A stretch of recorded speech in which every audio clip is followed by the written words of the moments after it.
Hey, what's going on? So I was thinking about the phrase, the least of these, right? Like, there's a phrase Jesus used when he was talking about the poor, or those who need something.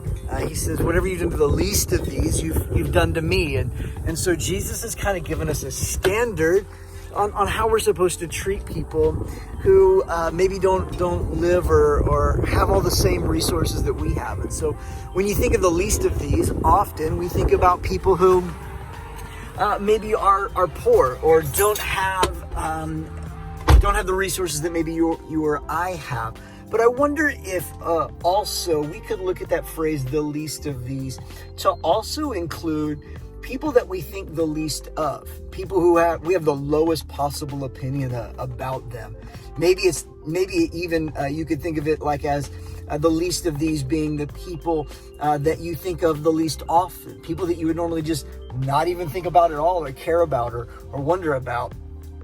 Today, I was dropping my daughter off at middle school and getting into car line, and which is a whole nother subject, and it's where the Lord teaches me many things about life in pickup and drop off car lines at schools.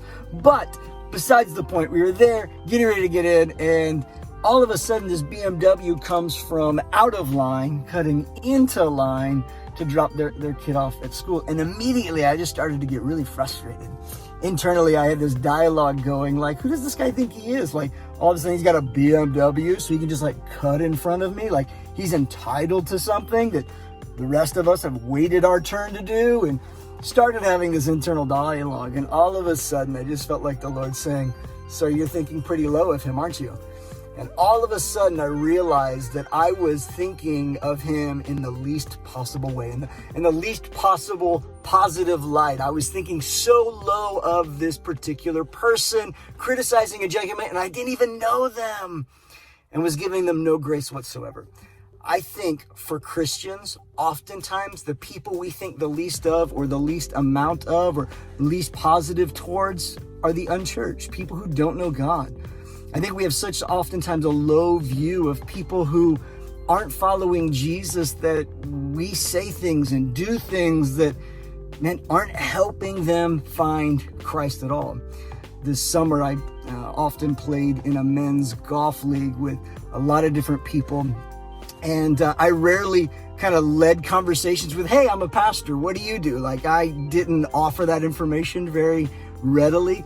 I was very kind, wasn't really gregarious on the golf course, but I was there and friendly. And one of the things I found is that a lot of the guys that were out there playing, man, they were totally cutting loose, including their language, right? Like, I can't tell you the number of times I heard the F word dropped on the golf course.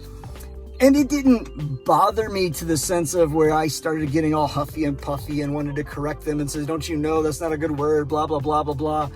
I didn't lead with that. I didn't bring that even up in conversation. I just gave them grace. Why? Because they're not followers of Jesus. Why would I expect a non-Christian to live by my Christian standards? It's silly. And I think sometimes because they are not, other people who don't follow Jesus aren't living by the standards that I would live by, I automatically begin to think the least of them and give them the least amount of grace. And I don't think that that's how Jesus wants us to live. I think he wants us to live in a way that we extend grace to people who need it the most, even if we think the least of them.